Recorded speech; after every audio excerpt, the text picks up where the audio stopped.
Hey there, this is Patrick from Dallas Hockey Hangout, doing a little preparing for the pod today, and I really can't get over the fact that the Jets are 7-6 at home. I mean, they're so good in Winnipeg, so that's a pretty surprising note. But yeah, Dallas pulls off the 4-3 road victory over the Jets. I'm going to try not to keep up with records and streaks because at this point, it's just too much. The Stars are on a streak. Is it really even a streak? It's just how they are. They're just good. Why do they call them streaks? Because they end? Well, what happens when it's so long that it just never ends? Like what are the Avalanche on? Like a marathon? I don't know. I'll have to work on that one. But yeah, I would just start off with how are we viewing this team? And it does seem to be a theme cropping up over the past few games. Dallas looks tired. And you'd think at some point that would come back to bite them, but it just hasn't. And it's also interesting noting energy as like an excuse or whatever. Like what happens when Dallas loses and they are, it's because of energy. Are we going to say Dallas should have had more energy? Blah, blah, blah, blah, blah, blah. Like the schedule's crazy right now. So the fact that Dallas just keeps picking up wins, like that's all that matters. Now, that said, I did make a point to watch Glenn Gulleton's postgame, and, he's seemed to agree that the 5-on-5 was lacking a little bit. Dallas gave up some uncharacteristic chances, I thought, in front of the net. And then obviously they had some uncharacteristic turnovers that doesn't matter how good of a team you are or how good of a goal you have to backstop you. It's going to bite you in the butt sometime. So, another great win. And Dallas is doing it with special teams and goaltending, which Razor would say is a pretty stable way to win in this league. And, Casey DeSmith deserves a lot of credit because, probably didn't crack the 3 stars, and he had a save percentage of 909, but he made 30 saves on 33 shots. So including 8 on the power play, you got to figure a couple of those could have gone in. So I don't know, maybe I'm talking myself into him deserving 3rd star. Yeah, I guess check back in 15 minutes. But yeah, I mean, DeSmith was really good. I thought that, he kind of gets the goal by Stanley late in the 3rd. I think he'd probably want that one back, and that he gave up a pretty juicy rebound in the paint there. And Stanley's the guy that found it first. A lot of puck watching going on for the Stars right there. But I mean, aside from that, the goodness, let's talk about it. Niels Lundqvist. I really root for him for sure. He's a really likable guy.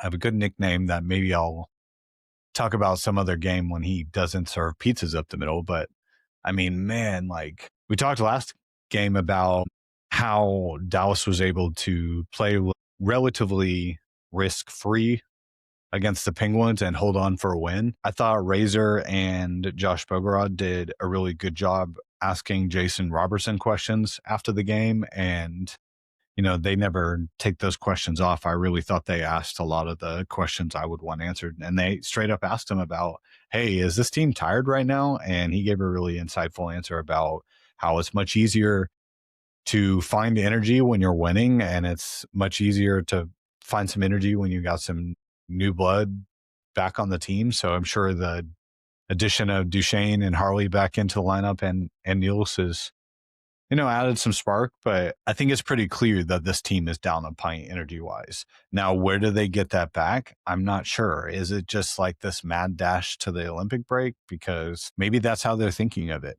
Let's just pour it all in there, and it's going to be such a big Olympic break that everyone's going to have to like retool anyway, or, get up to speed. I would figure all the momentum Dallas is building right now, that they take that time off, that, they're going to count it as, it doesn't really matter how we have been playing. They're probably going to have to reset and find their game like every other team, and be interesting to see how teams come out of the Olympic break. If they're rusty, if they're some of the guys that played in it, are they tired or are they polished because they've continued to play? I always get really curious about that when playoffs start to kick up. Like, do you want the week break if you close out a series in 4 or 5?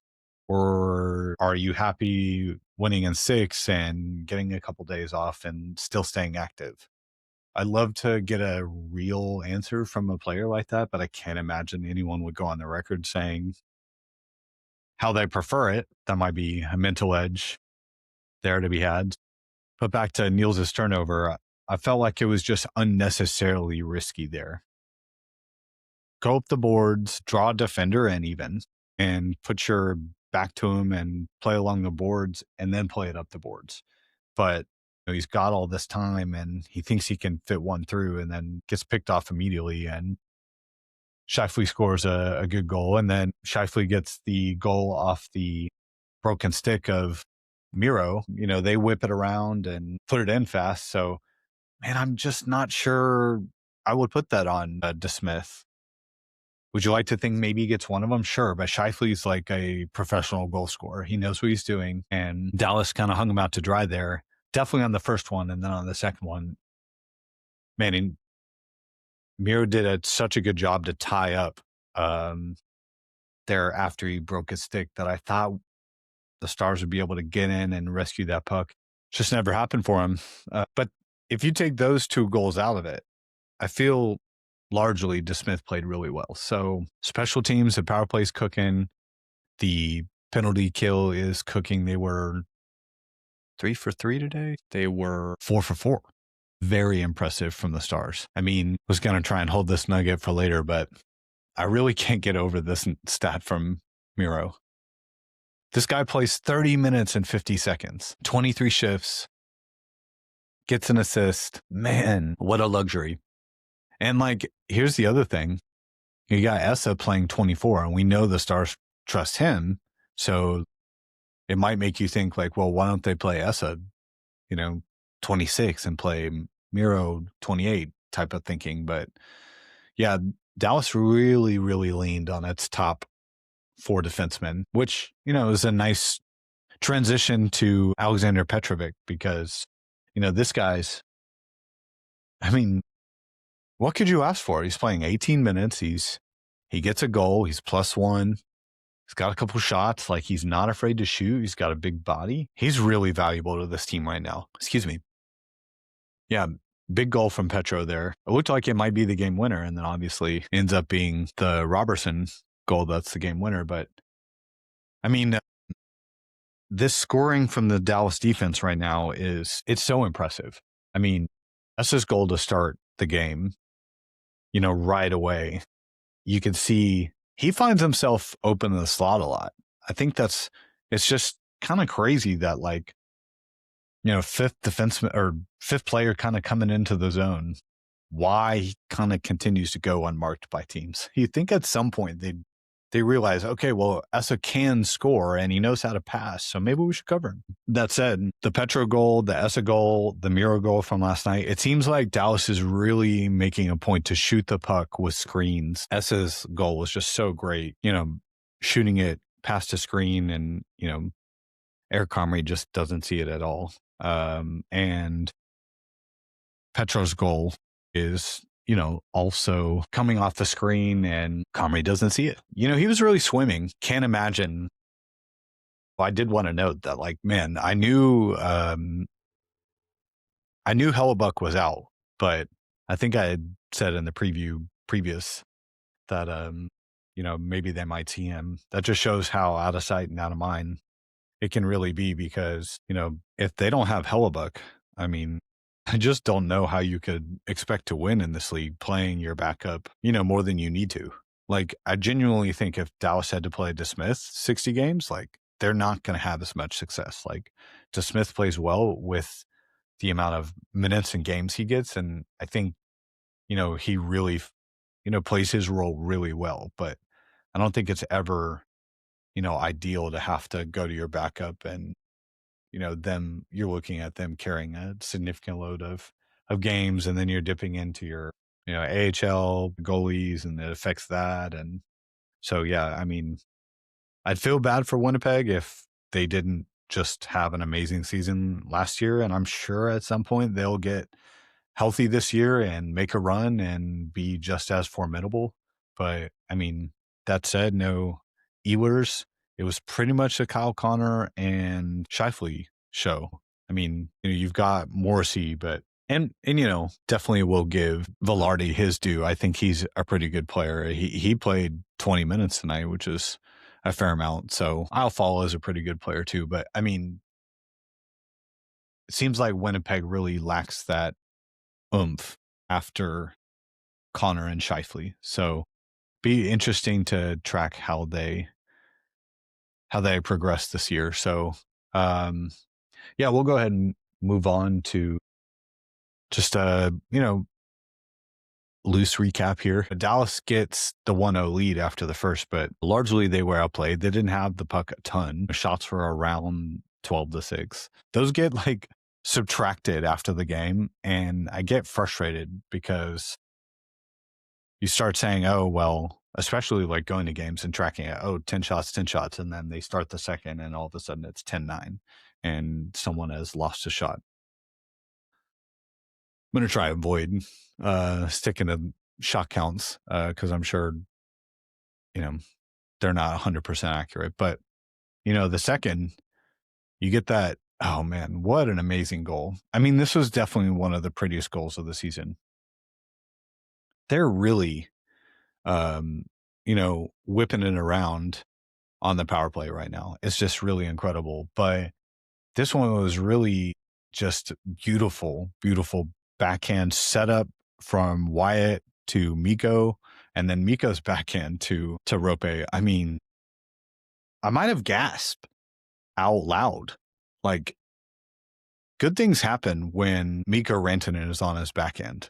I mean, it's just so incredible how pinpoint accurate he is. And obviously, he already knew what he wanted to do with that puck when he got it. So, there's a lot of chemistry with that power play right now, and they move the puck so quickly that, again, like Mikko's not needed for his goal scoring. He's just so dynamic passing the puck.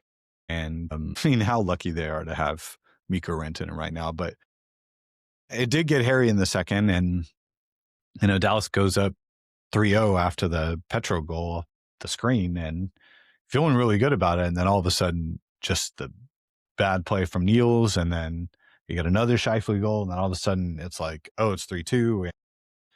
The third period is going to be pretty tight, which from a fan standpoint is pretty exciting. It was very high blood pressure going on in the third period. So from an entertainment standpoint, especially against a great divisional rival at this point, gotta love these games. And so, yeah, Dallas gets the, big Jason Robertson goal. I couldn't help but note how many passes were made. I think, Stars post-game show was noting that as well. But I mean, 8 passes. They're just whipping it around. And then you can see the second that Comrie is kind of veering around defenders, Miro just sniffs that out and puts it back to, Robertson, and him just after they kind of missed on that play earlier too. It seemed like they were really, really trying to get that opportunity going. I think I heard Mike Heika ask Gulletson about seemingly they had made some changes to the power play. I'm sure we're going to see some more changes because, it's just, I'm fascinated on how strategies are thrown out as the year goes, because you got to figure you're going to see many, many iterations of the Stars power play as the season goes on and as teams adjust to it. It seems like they're very happy playing down by the goal line, but in this goal particularly, you can see Dallas is more than happy to just keep passing it back, within the triangle between Mikko, Miro, and Robo. And then eventually the puck gets back to Robo. And by the time Comrie sniffs it out, the puck's already off Robo's blade and almost in the net already. So seemed like you could see from Comrie's reaction that he was displeased that he'd lost the puck. And it's kind of funny. Like, it's just funny. Dallas is just playing with them at this point with their puck movement and the way they score. It's just, you got to feel so deflated. And then, Winnipeg was, I thought that goal from Stanley was just so huge to just get it back within, I think it's about, just over a minute. And yeah, you knew the rest of the game was going to be hairy, and Dallas kills off, that huge, strange tripping penalty from Mikko. And, really, I anticipated it being a little bit more crazy. I think I just noted the Scheifele shot from the slot, and that seemed to be it. Dallas did a really good job of just mucking it up, not making the passing easy, no wide open chances, I thought, after that. Yeah, I mean, they didn't play well 5-on-5, but so many other facets of their game are still going well that it's just hard to be negative with this team right now, and hard to be negative when you get a big, road win over a divisional opponent, 4-point game. I mean, Dallas has one loss on the road, right, in regulation in 16 games. Like, that is, man, still kind of will be debating in my head. Would I rather be a better road team or a better home team? Still kind of tossing that around, because I think it's just when you can play like the Stars play on the road, and teams are kind of like, especially in the playoffs, you go back home, the home team expects to win. So Dallas just has that knack of playing so well on the road. They get that early goal, and I'm sure that added to the, how many road games have we seen from the Stars where they just are under barrage the first 10 minutes, and then you say, okay, they got that out of the system, and then they start playing well. Like I said, it's just really hard to be cool with this team right now. So we'll launch into the 3 stars. Yeah, we'll go Mikko number 1. 3 assists is nothing to sneeze at. Obviously, that Rope goal, he's putting it in the net, but I mean, it was Mikko's pass that made it happen. And then he gets the assist on the game winner. I'm gonna go Miro number 2. I know probably Scheifele might deserve that. He had 2 goals and was very dominant, but I mean, almost 31 minutes from Miro is crazy, and he gets the primary on the game winner. So to me, just given responsibility that Miro has on his shoulders, and it's just, I mean, he's so lethal with the puck, Miro. His hands are just incredible. He's just as good of a passer as Mikko, and, seeing him shoot the puck a little bit more this year, and, his offense is really clicking. So I really hope to see the points pile up for Miro, and hopefully he'll get some Norris look. Just seeing him in the final 3 from Norris would be a move in the right direction for respect for him around the league, because I know most people around the league know how good he is and how great of a defensive defenseman he is.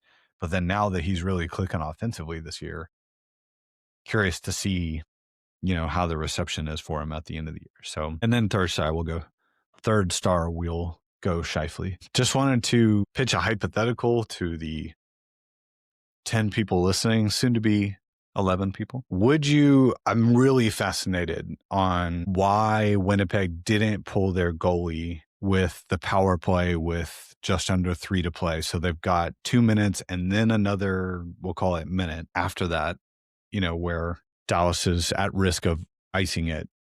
The concept of pulling him and having a 6-on-4 is very alluring, but, then as the penalty killing team, you have unlimited shots at the empty net. So that was really, really interesting to see if Winnipeg would pull its goalie. I thought they did almost what I personally have been contending, which is it's by case, but I had the feeling like after the first minute they didn't score, and I believe the Jets had another offensive zone power play. Or offensive zone face-off. I thought, man, you've got a minute. You got to kind of count on keeping the puck in the zone. And if you get scored on with a lucky dump out, then sure. But, I mean, you're losing the game. You could have a 6-on-4 advantage, and they settled for 5-on-4. And then out of all of that, they only had the Scheifele chance in front. So I would be really curious to see how like a Winnipeg fan might have felt about that, or, how the Winnipeg coaches are thinking, because, there's a case to be made for both sides. Do you just pull him right when the power play starts? Your guys are never going to be fresher, but you do also run the risk of, wristing a shot into some shin pads and, one of the Stars forwards just doing an easy clear and getting an empty netter. And you feel like now the power play is useless. So if I had to pick a way, I think I liked how Winnipeg did it, which was to just go with feel. And then after about a minute, you haven't quite gotten the luck you need, then you got to start taking chances. And that felt like a natural chance to take. So Dallas didn't get the empty net goal, but I mean, man, incredible fight from Ritkovian and Miro late, just incredible like tenacity to try and battle that puck out of the zone. I believe Steele was in on that as well, but just love these defensive guys that Dallas trots out, like basically the bottom six. Do you want guys that can score there? Sure. But do you also want guys that you can throw out late in the game and trust that they are going to make the right plays and battle? Absolutely. I thought seeing Ritkovian out there late was a sign of trust for him. And I mean, he played 14 minutes. That's not nothing. And yeah, just in addition, wanted to touch on Thomas Harley's return. He's playing 17 minutes plus one, got some power play time, got some shorthanded time. So they're easing him back in. Obviously, they don't want to play Miro Heiskanen 30 minutes, but, Harley's in the 25-minute range, like as far as minutes you would expect for him to be able to handle easily. That said, before he left the lineup, it did seem as though his injury, which I haven't seen confirmed, I think it was listed as lower body, but I thought it was groin just because of the way he was kind of playing through it, and he could go or how his status was leading up to the final games before his long absence it was reported that he could or could not go. I guess it was just something he's testing, which made me think that it was his groin. So, I was really interested to see how much they would put on him.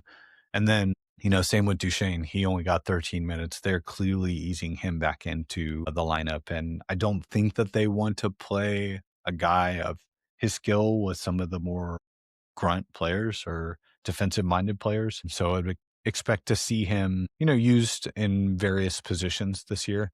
It's interesting now that the Stars are without Sagan. I feel like, last year you had that third line of Marchment, Sagan, and Duchesne. You'd feel comfortable that their chemistry could produce a goal. So I do think, I think there have been rumors that Dallas is going to explore an offensive player, at the trade deadline. And, obviously they were in this position before with Sagan and they didn't make any big moves until they got Rantanen. But, well, I mean, they did have other moves. Lest I be taken back to the PTSD night of the Dallas Mavericks trading Luka Doncic to the Lakers. I believe Dallas made a really big trade for Cody Ceci, but Granlund, I could not. It's daddy, it's granny. I'm so sad to see the family not with the family anymore. But yeah, I mean, they made that trade for Mikael Granlund and he fit in great. Dallas got into a bit of a cap crunch and it seemed like they chose Duchesne over Granlund, and rightfully so. Duchesne led the Stars in points in the regular season.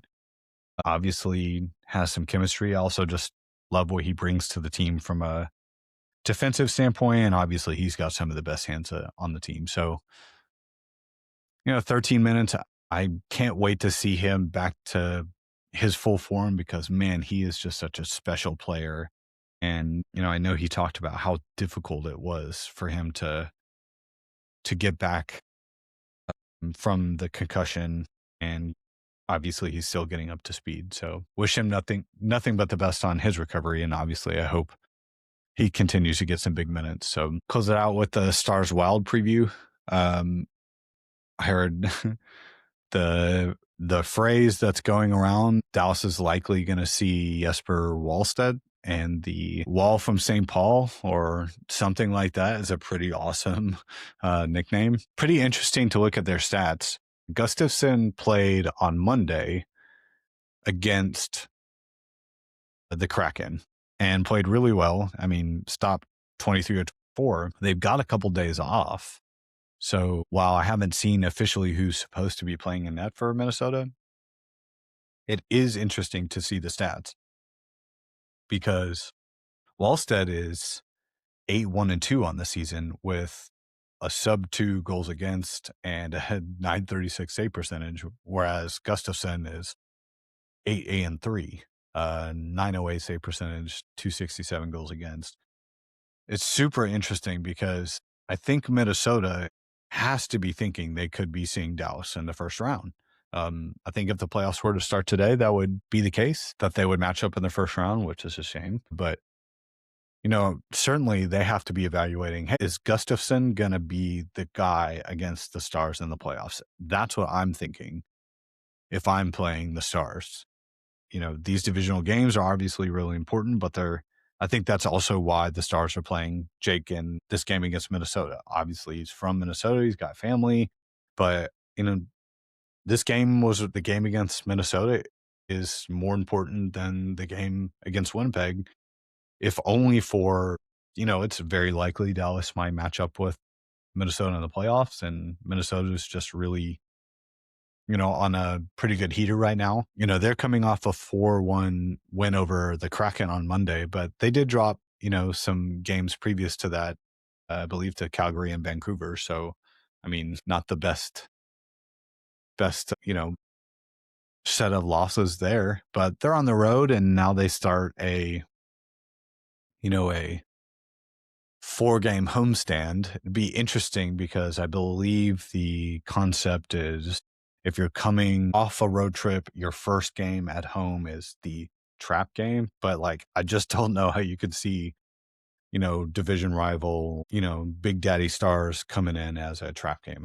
You got to figure the Wild are amped up to play this game. I'm sure it's going to be a nasty game. I'm going on record saying I fully expect Hartman to do some wild stuff, and I fully expect, some pretty nasty stuff from Middleton. Doing my research, Tarasenko scored in that game against Seattle, and he's making the round in the Central Division, but he clearly can skate. He's recovered from some of the injuries he dealt with. He played 18 minutes and had a goal against Seattle. So he's always been a Stars killer. Be really interesting to see how he's utilized against Dallas tomorrow. The Stars are going to have their hands full, that's for sure, against the Wild. Believe I heard the note was just, Minnesota, Dallas, and Colorado are hands and above. That's not the right phrase. Above and beyond the top 3 teams in the NHL. Seems like everyone else is just kind of falling behind, and everyone seems to be on how well the Wild and Avs are playing. As of this recording, I saw Avs were kind of struggling with Nashville, so really interested to see how that shakes out because we all kind of know where Nashville's at. Kind of feel bad for Stamkos. Had on the outs with Tampa, and then it goes to Nashville, and man, they're just not a very good team. But obviously, divisional opponent. They're going to give Colorado their best. Colorado's getting a lot of best shots lately. I would assume Dallas is getting the same, and I would assume Minnesota is getting the same. Everyone around the league knows how well these teams are playing. So I'm really excited to see this game against the Wild. I'm sure it's going to be pretty nasty. I would expect some penalties to be had and be curious to see if there are any fights. But yeah, we'll call it tonight. Dallas wins a big road 4-point game against Winnipeg, 4-3.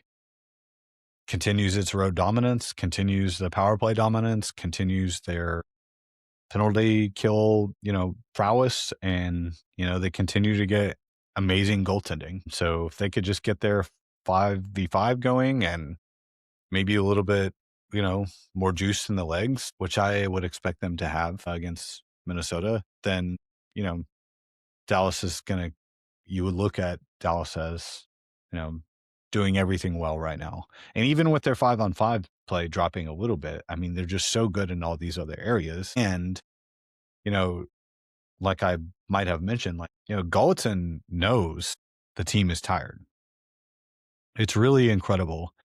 You know, everyone's dealing with the schedule, but for a coach to actively say, hey, he can see that the team is tired, to me, that's why I've made a point to talk about it so much. Like, if in 20 games we're hearing it after, Dallas lays an egg and it seems like they're tired, then, we'll be critical. But as it currently stands, it seems like the whole league is tired right now. So if you guys have any comments, concerns, questions, want to engage at all, Dallas Hockey Hangout at gmail.com. You can always find me on Twitter at Patrick Hayslip. You guys have a great night and great Wednesday. Have a good night.